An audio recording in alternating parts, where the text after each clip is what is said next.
Hey guys, what's going on? It's Halsey Shutter with the Helicopter Podcast, and I am coming at you again with another exciting helicopter podcast.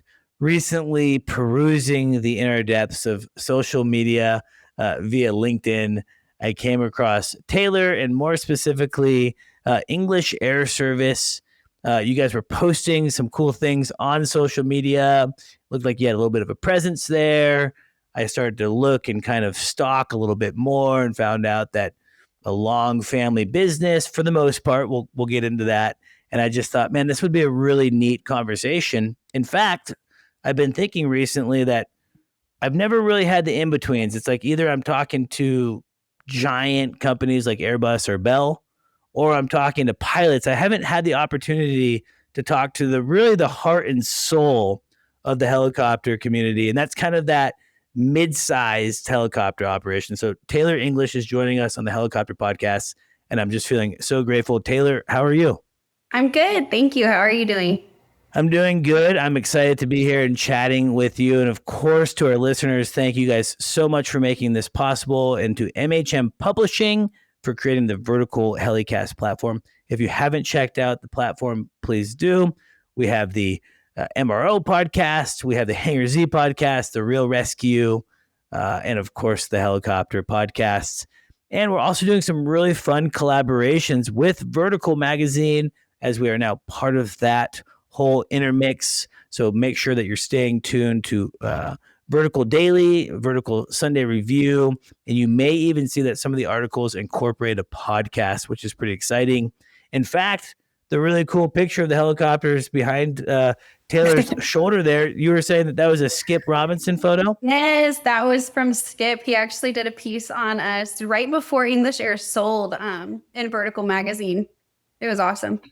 Yeah, so unfortunately, I never knew Skip. I wasn't part of the Vertical mix when he was still around, and so unfortunately, I missed out.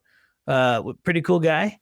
He was awesome. I actually worked really closely with him on the story. I helped write all of our history and everything for the piece and everything that he did with us. And he did some honestly, he took the time even to do some family photos of us, because it was kind of the passing of the guard when we first sold our company to Steve Bell, who now owns English Air. He's our CEO.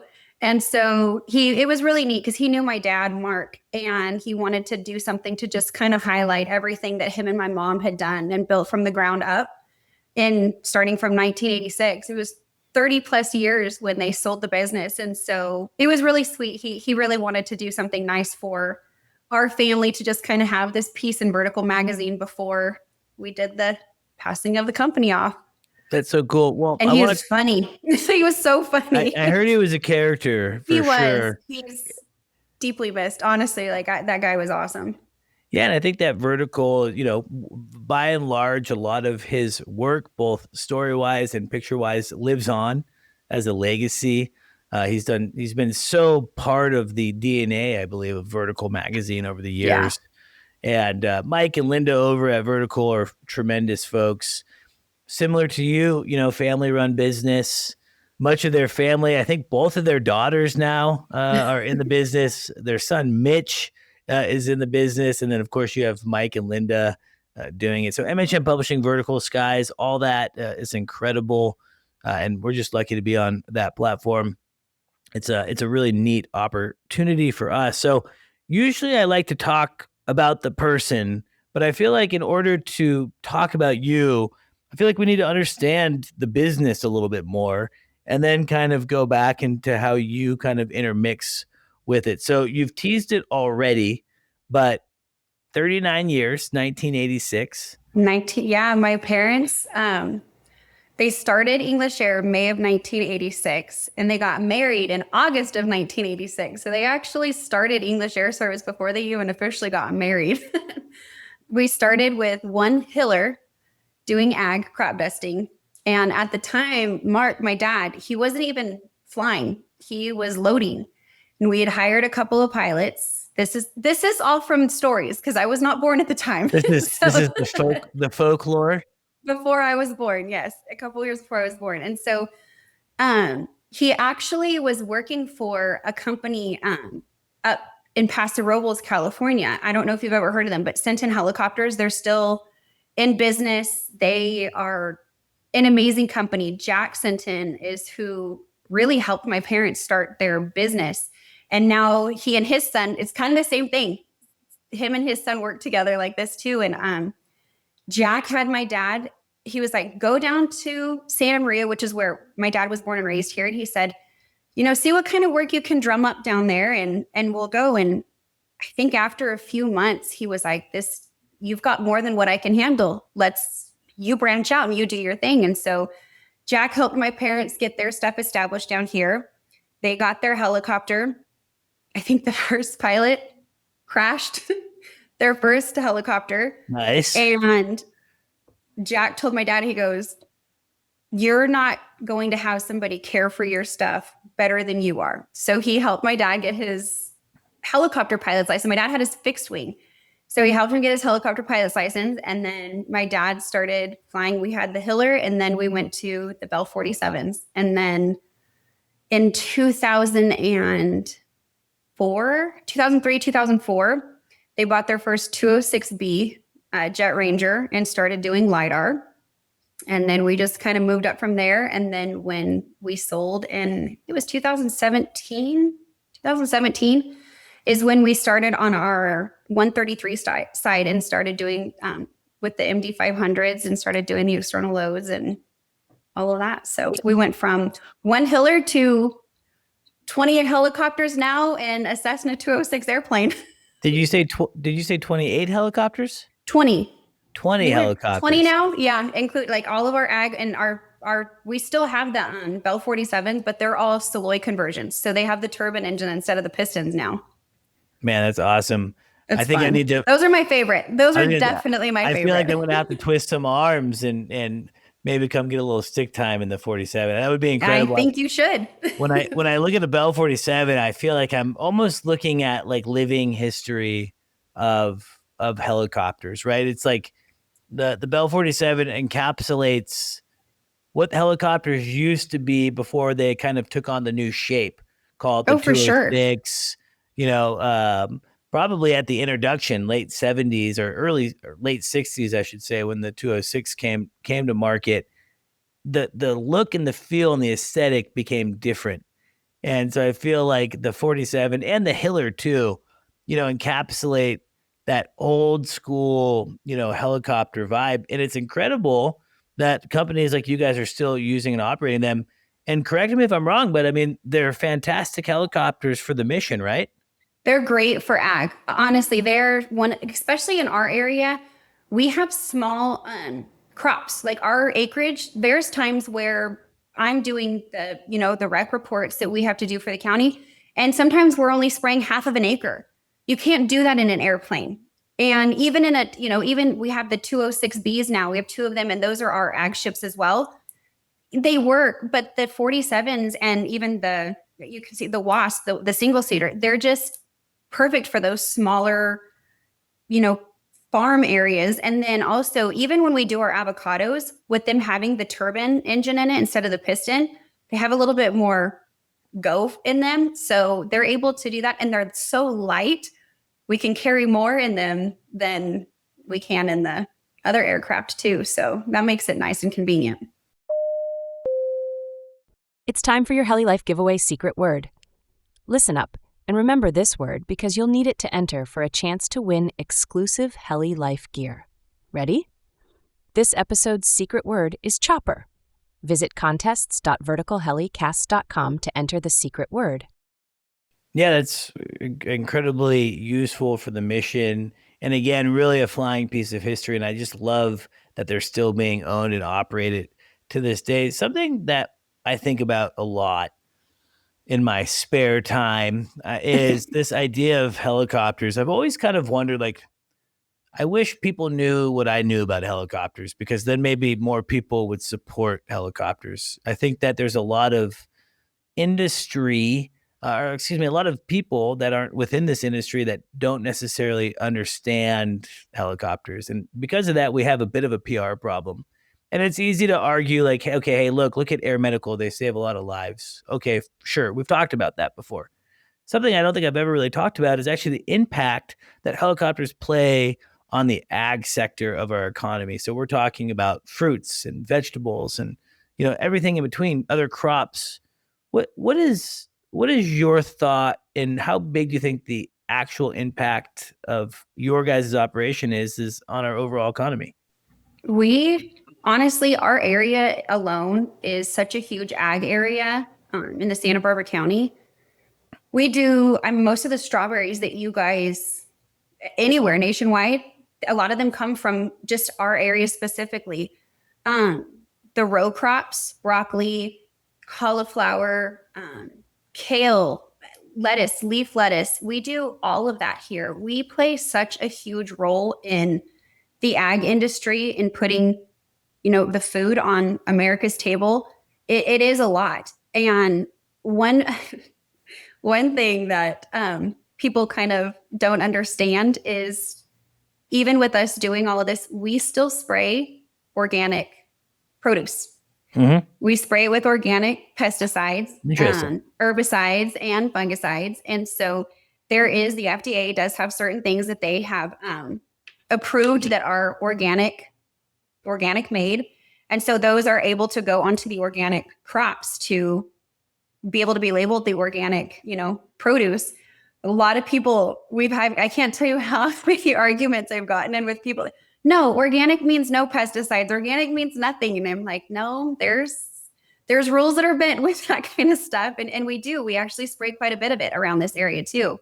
Yeah, that's really fascinating. I actually didn't know that. So that's definitely something I'll put in my Jeopardy knowledge for future use.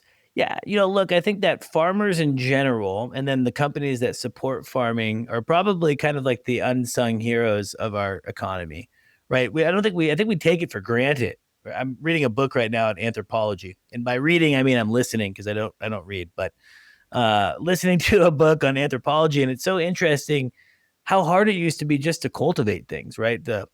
Just to farm, just to have nowadays we just go to the store, and I was munching on delicious strawberries before I got on this call with you, right? So it's like, so much of our convenience is so nice. We can go to the store and pay $5 and get almost great produce, strawberries and great produce that's safe and doesn't make me sick.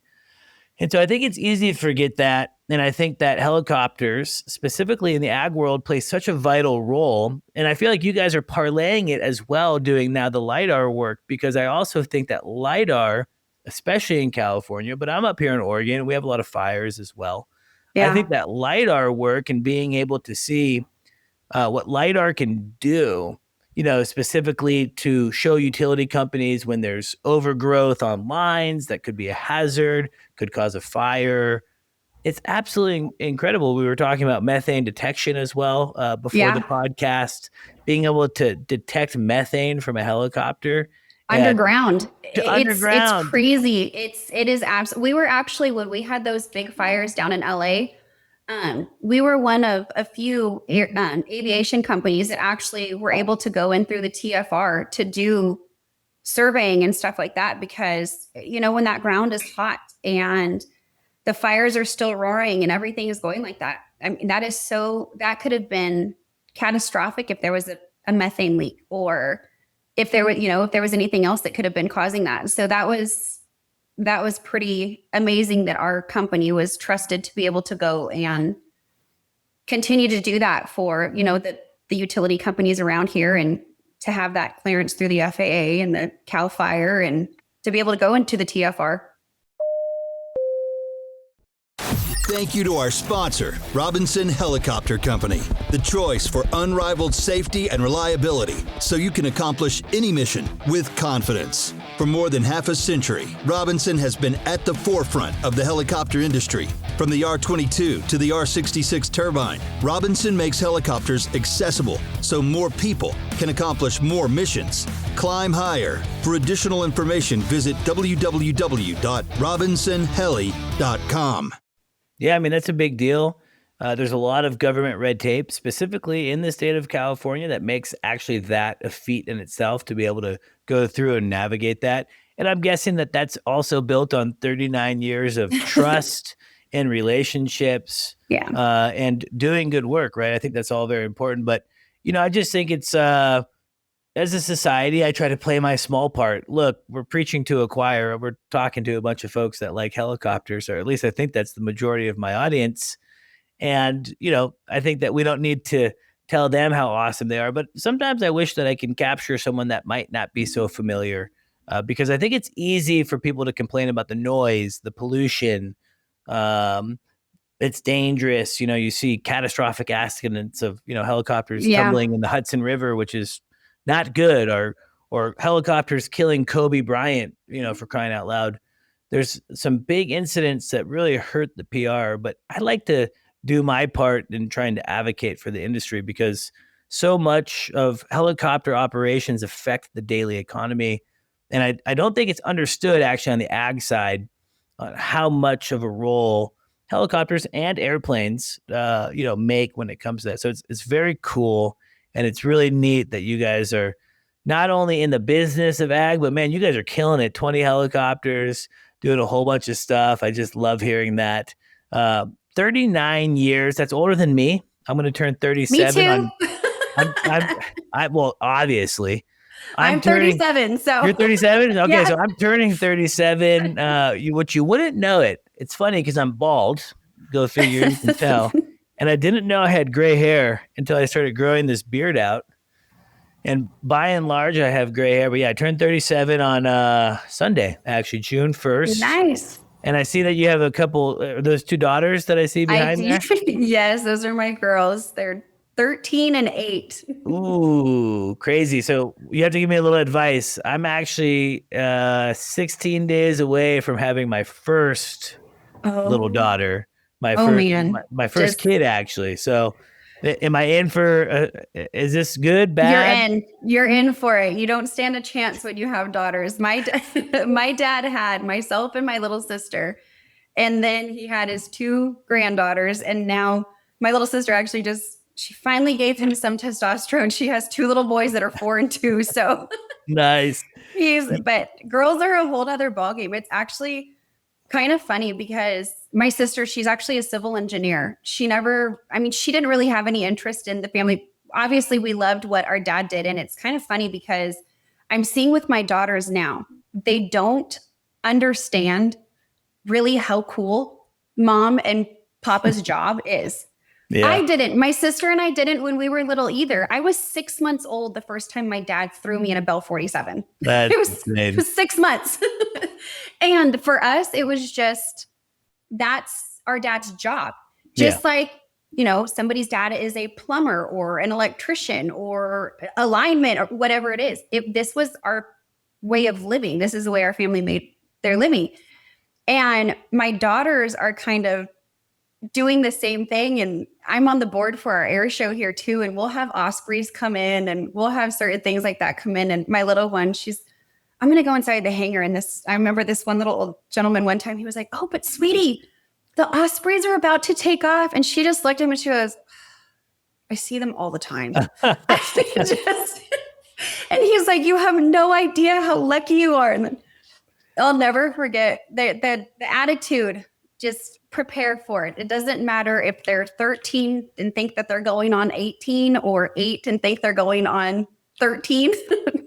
Kendrick, my youngest daughter, she had one of our assistant director of maintenance. His name is John. She had him cracking up one day. He was asking her, so we call her Kenny. "So Kenny, are you going to be a pilot like your papa one day?" And she goes, "No. I'm going to be a boss like my mom." Oh, nice. And it was one of those moments where I was like, oh my gosh. I'm like, so beyond, like, mommy is not a boss. I'm like, And like, what do they? But it's like it's funny that they come up with this stuff too. but at the same time, it was amazing. Like she sees me in this role where I'm, I'm working on contracts with large utility companies, and I'm having conversations with these people that are higher up in these in these companies, and she sees mom as being this boss in this company, in this industry. And I'm like, for me, I'm like, that was kind of one of those proud moments at the same time too, because this is a man's world. Like you don't see too many females in this industry. And so when I do, and I see girls that are excited about it, and we have one female pilot. Her name is Brenda, and oh my God, I love her. We have to get her on here one of these days. She's amazing. She's awesome. And she is a firecracker. I just love her. But it was just one of those moments where I was like, okay, you know what? I'm proud to see her like have that spunk in her, but also like calm down. Like Yeah, it definitely sounds like she'll be precocious, but that will probably serve her well in life. And I'm guessing maybe that was some personality traits that you had as well. The reason I ask about family, I'm super excited to have a daughter and a kid in general. I'm excited for you. A little late to the party, but that's okay. Better late than never. For sure. But I think it's really neat that you are part of this family legacy. Now, I understand that you guys sold the business in 2017, but the company still bears the English name. It does. Before we got on here, it sounds like you, your mom, your dad are all still integral parts of this operation. Yeah. So what was it for you that was like, okay, yes, I see this. I'm slightly jaded that helicopters aren't as cool as they really are. Because if I was an 8-year-old and my dad was a helicopter pilot, oh my God, my life would have just been. You're a boy, though. Us girls, we're just like, oh, helicopters. That's true. That's true. I would have been like over the moon. What was it for you that kind of was like, you know what? I think I do want to be in the family business. It's kind of funny. I helped my parents when I was in high school. I would help my mom do like the county rec reports. Whenever we spray ag, we have reports that we have to send into Santa Barbara County or San Luis Obispo County. And so I would help my mom do that when I was in high school. And then I moved away. And when I moved back, I had my oldest daughter. She was 1.5 years. And I wanted nothing to do with the family business. I got my insurance license. I was a fully licensed insurance agent in the state of California. And I was trying to do my own thing. I wanted to establish something on my own. But there was something that just kept pulling me back to our company because I love aviation. I love the industry. I loved what I was doing. And so when I got pregnant with Kendrick, I got put on bed rest and I couldn't work. And I told my mom, I was like, I can't not do anything. And she's like, well, I need help. This is before we sold. She's like, I need help back in the office. And I was like, okay. So I started working for her and I was like, okay, well, maybe, after I have baby, I'll go back to work. Then I started seeing the cost of childcare and having another child in school. And I was like, oh yeah, no, this is not going to work. And so I was going to just be working to pay for that. And so we laughed. We said we had English Air Service and English Air Daycare because my mom and I shared an office at the time. And we had a baby pack and play. We had a high chair in there. We were double teaming. She'd be fussy. My mom would be on one of those like yoga balls and she'd be bouncing her, rocking her to sleep while I was trying to do work. And then we'd be switching off and my dad would be coming in and he'd be taking her. And so that ended up landing me being here full time again. And then a year after Kendrick was born was when Steve came in and purchased the company. And that was when my mom was like, okay, well, I'm going to go and I'll do HR. And then Steve Bell, his wife, Julie, actually does her and my mom do the HR stuff. They do all of the accounts receivable, all of that kind of stuff. So it's Steve Bell and his wife work together. And then my mom and my dad and I are still all here together. My dad's the COO. My mom does all the HR stuff. And then I do contract and project management, as well as some of the safety project, the safety coordination and invoicing and all of that stuff. And I can't leave. I can't, there's literally nothing that could get me to go away from this. Between the love of what I do and having the relationships in the industry that I have, but I get to work with my dad every single day, and my kids get to come into my office with me when they're not in school. They get to be here. It's such an awesome experience for our entire family. Yeah, it's so important. Family's important. And I It think it's is. really neat to be able to work with family. Not everyone can do it. It's No. And I my work parents have been married this entire time. that's impressive in itself. I work with my wife. Hillary works at the business, and it's actually one thing that we've been chatting about. Obviously, as we have a kid here soon, she'll take some maternity, but the plan is for her to come back. But we work from home, right? So we're going to be kind of working and doing childcare all at the same time. I think we're both a little apprehensive, but I think you just kind of make it work. It And works. that's one of the joys of being able to work for, say, a family business where you can maybe have a little bit more flexibility, where you have your mom, typing on with one hand and burping a baby with the other hand and invoicing, and you're taking calls. And so I think it's just, it's a benefit, right? Like when I look at work and life and balance, when I run my own business, there's a lot of stress that comes to it.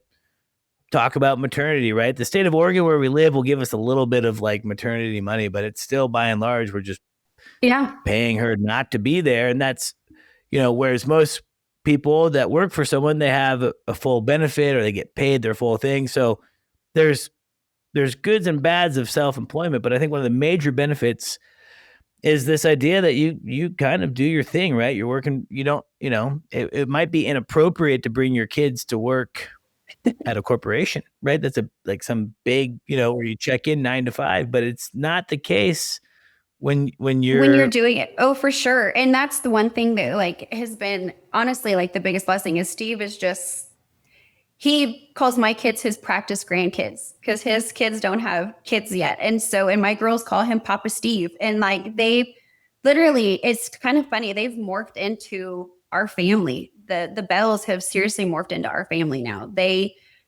came to my sister's wedding when she got married. And that was like when they first even came into the company. When they're here, they live in Texas. And when they come to Santa Maria, when they come to visit, if Steve comes by himself, he stays at my parents' house. And then if Julie comes, they get an Airbnb. But if there's events for the kids, they're there with our family. Wow. And that's a whole nother side of it too, is because family is so important, not just for myself with my kids, but all of our employees. We have put family as such a priority for everybody.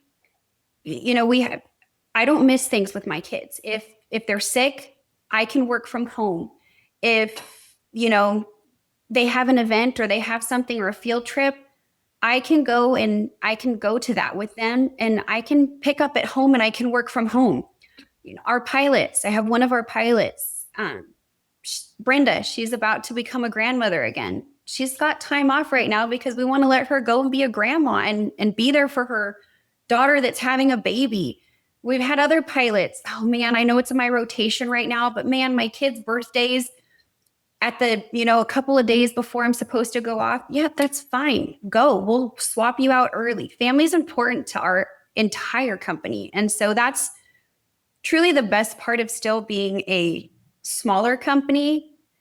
We're growing, but family and that kind of stuff is so important that's always going to be the base of our business. I feel like I don't think that's ever going to change. Yeah, it's a core value, right? And it's so important. It is. It's so important to stay true to the core value. So that's really neat. Do you want to transition a little bit out of that into some of the services? We've talked about the ag.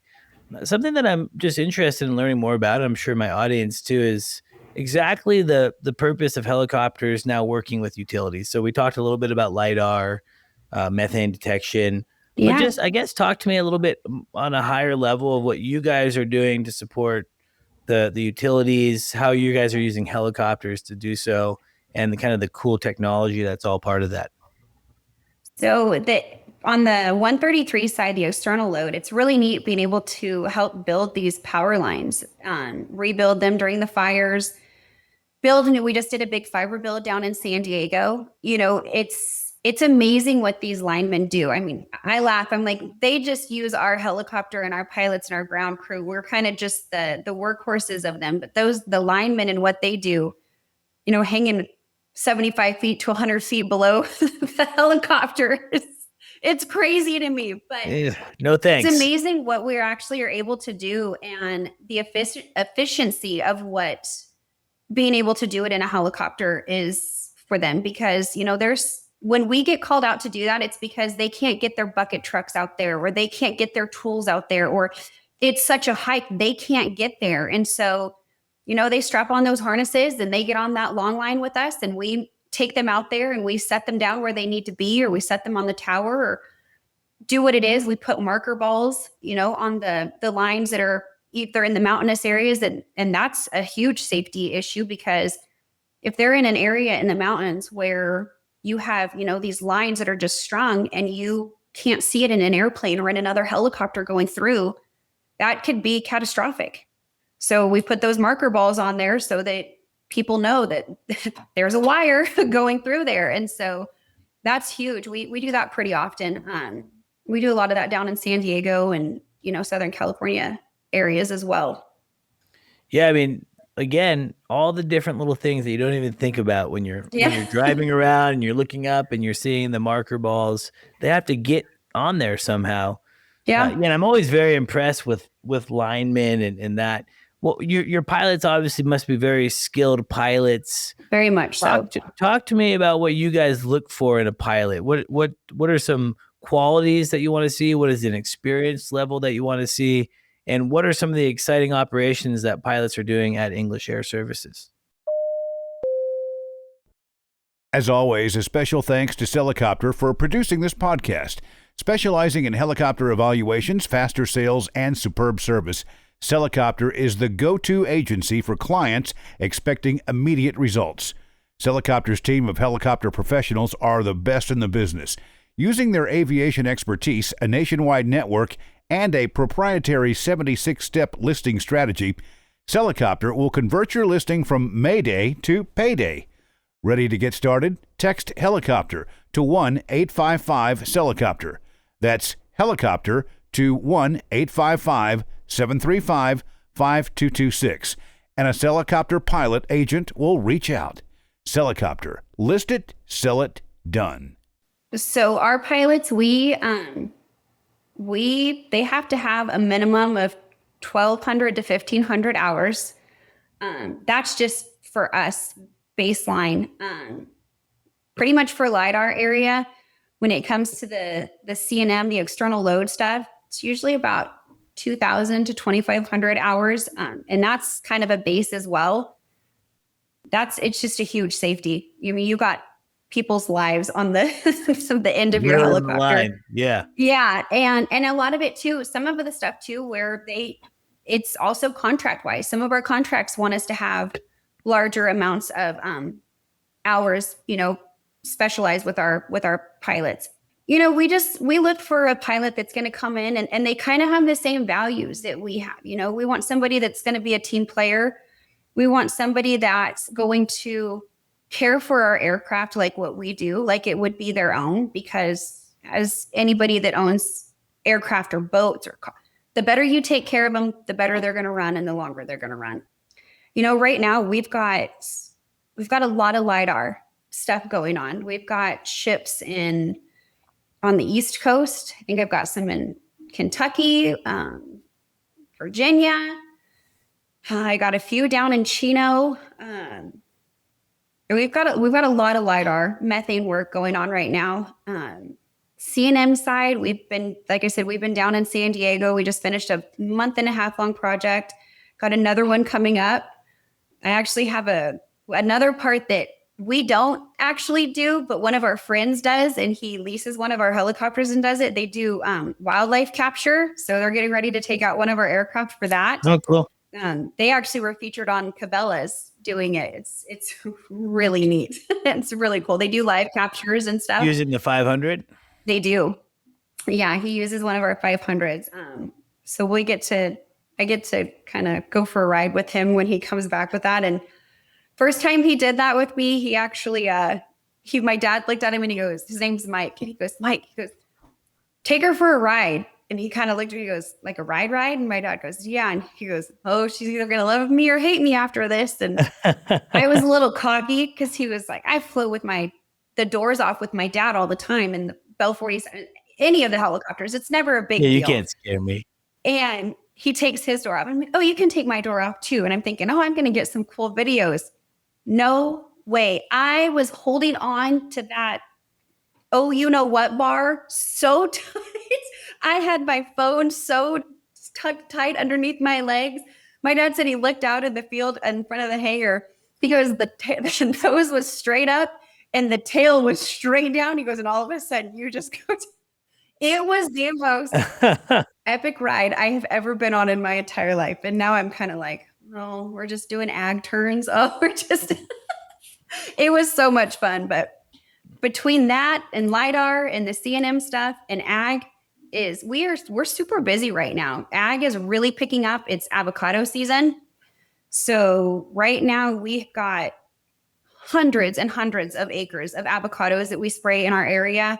We just did over 600 acres of pollination where we literally just sprayed water on some areas, and it was helping pollinate the avocado trees and different things like that, which was really neat. Interesting.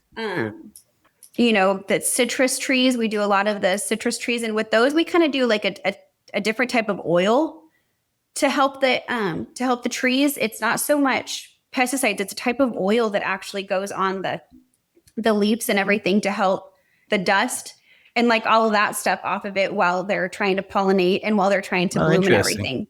So yeah, it's really neat. Like I said earlier, I mean, it's such a big part of our food culture, right? I had avocado toast this morning. My avocado probably, came from your area. So I'm a big consumer, obviously, and most Americans are. So it's just such a vital thing. So you guys have 135, you have 133, you have 137, maybe even 91 operations with the LiDAR. Yeah, oh yeah, Part 91 for sure. Yeah. So are pilots flying? Do you have pilots that will fly ag in the morning and then go do some 133 or LiDAR in the afternoon, or is it all kind of specific to the operation? It's all pretty much specific to the operation. We have Mark, my dad, he still flies on the 137 side. He still flies the ag side. And then we have another gentleman, his name is Edwin. He flies on the ag side. 133, we have a specific, handful of our pilots that do all of that. And then the 135, we have a good chunk of those. The 135 is probably our biggest portion of English Air Service. I think we have 9 LiDAR ships, 9 or 10 LiDAR ships. I think we have one more coming here pretty soon. Those are all the 206Ls. They're L3s and L4s is what we use for that. I keep teasing Mark and Steve and telling them that I need my 407s. I want a handful of those. I would like to set away on some of the L models and trade them in for some 407s just because those are such a great aircraft for both the LiDAR and the CNM side of everything. But sure. I don't think they'll give me. Utilities now are also kind of favoring the platform, right? They are. And that was interesting. I didn't fully understand how utilities work all the time, and I was able to have Pete from PG&E on the podcast. I love Pete Anderson. He's awesome. Pete Anderson, super cool dude. We actually had an in-person podcast together at this year's VAI. So if you haven't checked out my podcast with Pete, if you're listening and you haven't, I encourage that you go check out that episode.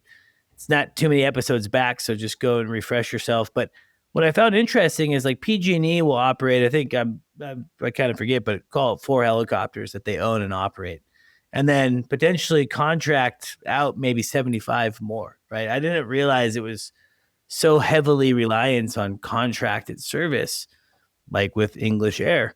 And yeah, I mean, a big push for him was the standardization of fleet, right? For a very long time, long rangers were a go-to option for them, but it does sound like they're starting to push into they don't do long rangers anymore. It's the 407s, which That's why we're not there with PG&E quite yet, but that is my next. I bug Pete every so often. That's good. Well, Pete's a good guy, and He is. I'm guessing that other companies may start to kind of follow suit. And that's to say, like, I feel like whatever PG&E does, the California utility companies follow suit within a year or two of them, which, one of the things that they do require, which which we just got our certification, is we're now ISBEO level 1 certified, which is a huge safety audit that we had. And it is, it's a great thing for us to have in our certifications. And between that and, we're approved with Quanta, which is another huge company. We're not owned by them, but we are certified with them. So we're able to work with their companies and their vendors. And so having those two, platforms is a great opportunity for English Air Service, which is amazing. And really our push for getting that ISBEO level 1 was for our future to work with PG&E one of these days. Yeah, it's cool. I mean, you're setting up all the groundwork. ISBEO is I'm familiar from my flight school days. I think we went through a ISBEO audit. Very intense. Very much so. not easy in a big, safety audit. Safety is a buzzword, as we know, and I think that I'm guessing your dad would probably be a good person to talk to on kind of the differences of, say, 39 years ago versus today. I'm guessing he's seen like a lot of iterations of safety, and more specifically safety culture. I think we've all become a little bit more aware.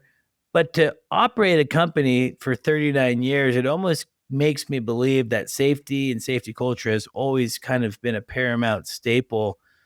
Talk to me about that, the safety culture at English Air, and what you guys do as a management level to support pilots and to ensure that you guys are, setting the right example, because it is more of a dangerous operation in what you guys are doing. It is. We have a really strong safety culture. Every month, each portion of English Air Service, whether it's our ground crew, our groundmen, our 135 pilots, our 133 pilots, our 137 pilots, we have a specialized safety meeting with each individual portion of English Air Service. And then we have our big general safety. We have one monthly with every port of it. And then we have one as a group. We do every so often, we will do kind of a live ERP drill where Sure. our head safety manager, Chris Altman, he will, hey, by the way, tomorrow we're going to have an ERP. I'll let you guys know what's happening. And we get that email, and we have to, do what we're supposed to do in that instance. Try to award people if there's something that they see, like catch something like, hey, I saw this out in the hangar, and it could be a safety hazard. Hey, good job. Like we try to make sure that people know that it's okay to see, if you see something, say something. It's better to do that than to not do that. Everybody, no matter who it is, even if it's, like I said, Julie Bell or Tracy, who's in the office that's doing the HR stuff and the account, if they see something that they are not familiar with or they think is not okay, they have the authority to stop that job. Everybody has that authority in our company. We take our safety stuff extremely serious, which is, why I feel like we have our ISBEO level 1 is because they see that our safety culture is very dominant in our company. Yeah, I mean, it's so important, specifically as, a pilot side, which I can speak to. When you work for a company that supports safety, good decision-making, has consistent safety training and safety protocols in place, I mean, to me, those are the companies that we want to work for as pilots, right? Those are the companies that we feel comfortable strapping ourselves into the seats. And like I said, 39 years of helicopter operations, that's actually not common, right? I mean, a lot of these companies, there's a lot of great companies that are doing similar to what you guys do, specifically on the utility side, that have only been around for a few years. But, to have the 39 years of tenure is just, absolutely incredible. So I'm always kind of curious and always fascinated with a bit of a day in the life. And I understand that you're part of the contracts and and you're writing contracts and you're working with utilities, but kind of like walk me through what day is it? Thursday, you know, starting at 8, going through the day, kind of what does that look like for you? Thursday, well, and it's close to the end of the month too, so Yep.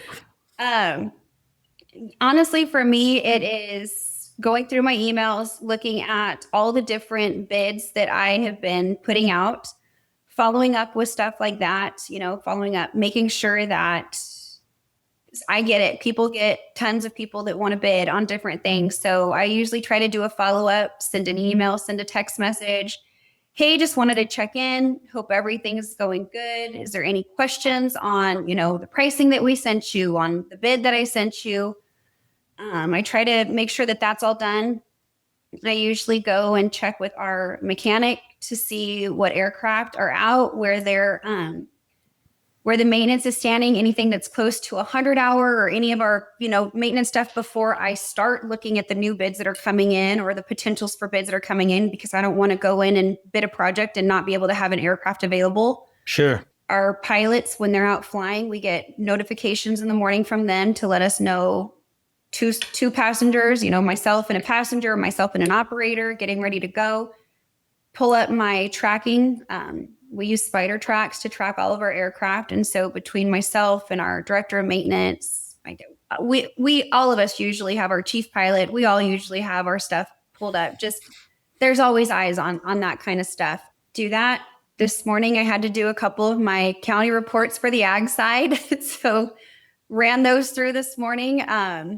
Oh, I did. I sent out a couple of contracts this morning, did a couple of follow-up emails. Not even 2:00 yet. I know. And you're doing a podcast.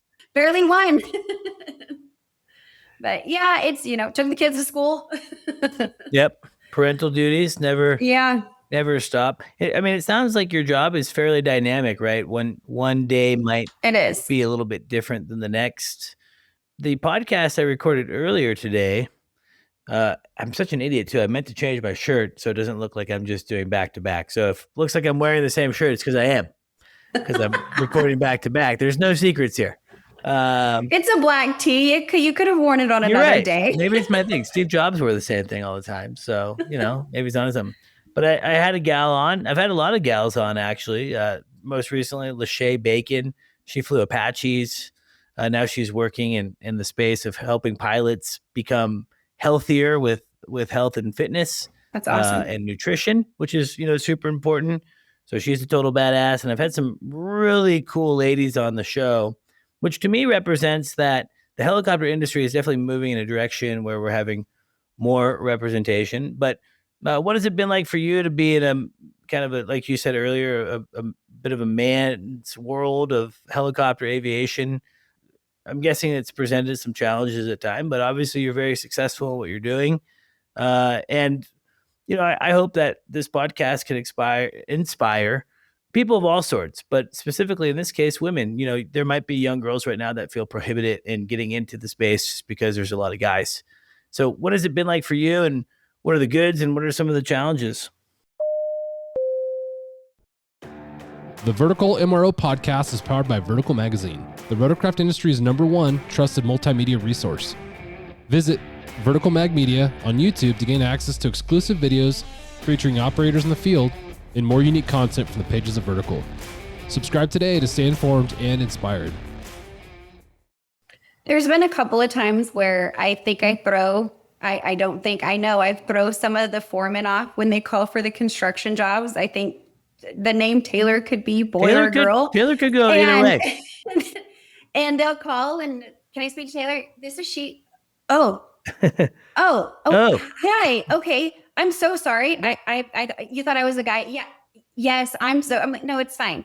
I've done, you know, had to send in our CATS or our congested area plans to the FSDOs in different areas where we've done it. And I'll get it back. Mr. Taylor English. Thank you so much. Or they'll have to call and say, oh, hey, is Taylor English? This is she.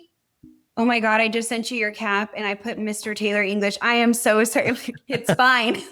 Yeah, I mean, I guess as long as I can get it, I don't care. The name can go both directions. Yeah, it's funny. But I mean, honestly, there's been times where I have had some gentlemen who have not been the nicest. And I think that they thought that they could kind of talk a little bit rougher to me because I'm a female. And they thought that I would just, okay, yeah, let me just see what I could do. And that's not the way that I was raised.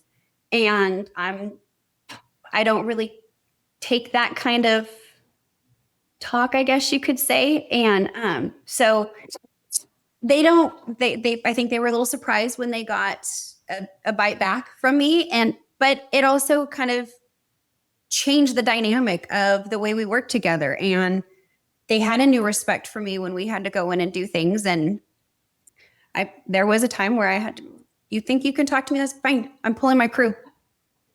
And I'm going to call your boss. And I was like, here's his number. Call him. Please, by all means, tell him how you just spoke to me and what you just called me. Yeah. And I was, I'm texting him anyways as it happened.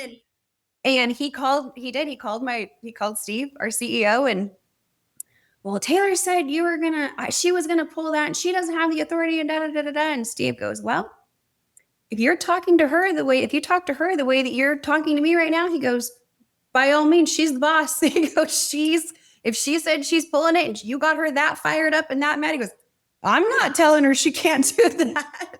And so it's had its challenges, but it's also nothing that can't handle.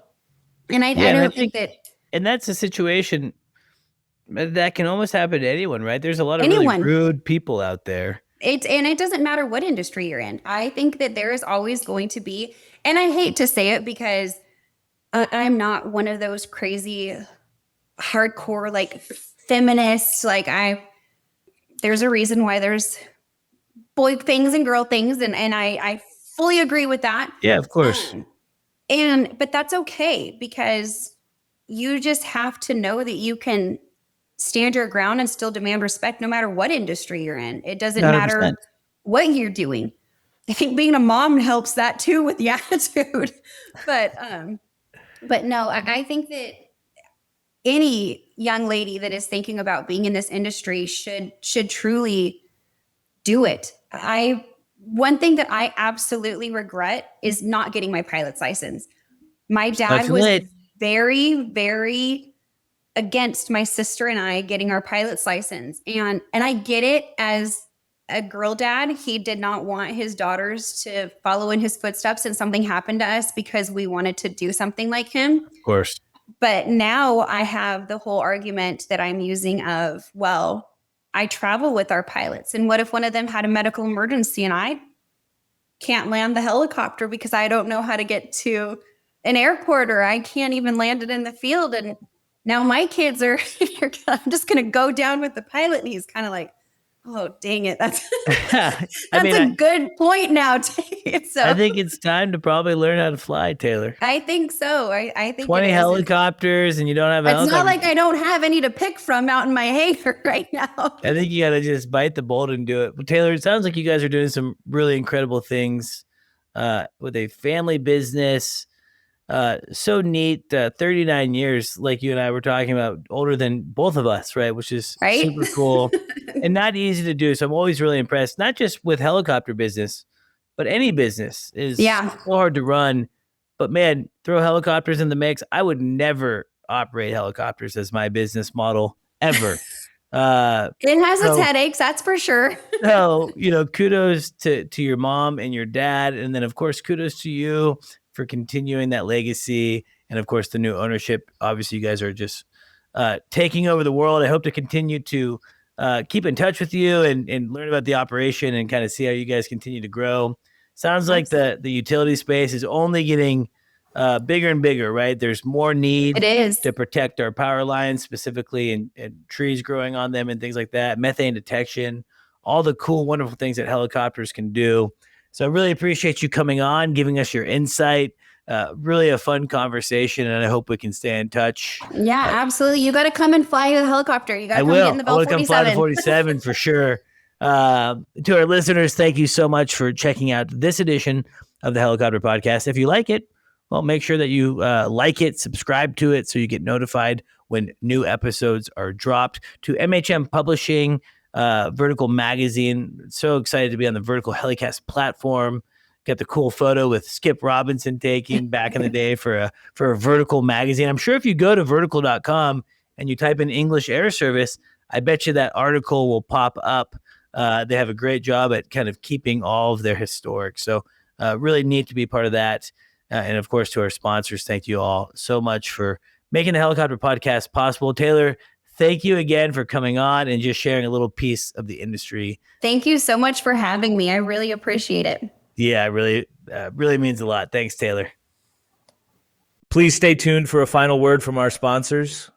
Thank you to our sponsor, Robinson Helicopter Company, the choice for unrivaled safety and reliability so you can accomplish any mission with confidence. For more than half a century, Robinson has been at the forefront of the helicopter industry. From the R-22 to the R-66 turbine, Robinson makes helicopters accessible so more people can accomplish more missions. Climb higher. For additional information, visit www.robinsonheli.com.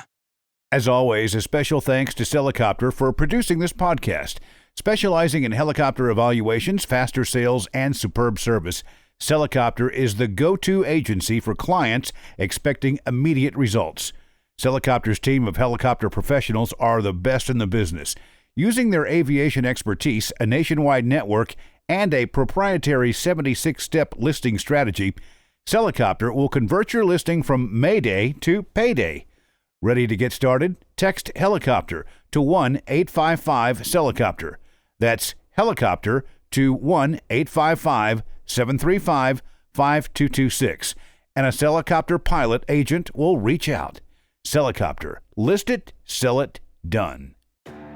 The Vertical MRO podcast is powered by Vertical Magazine, the rotorcraft industry's #1 trusted multimedia resource. Visit Vertical Mag Media on YouTube to gain access to exclusive videos featuring operators in the field and more unique content from the pages of Vertical. Subscribe today to stay informed and inspired.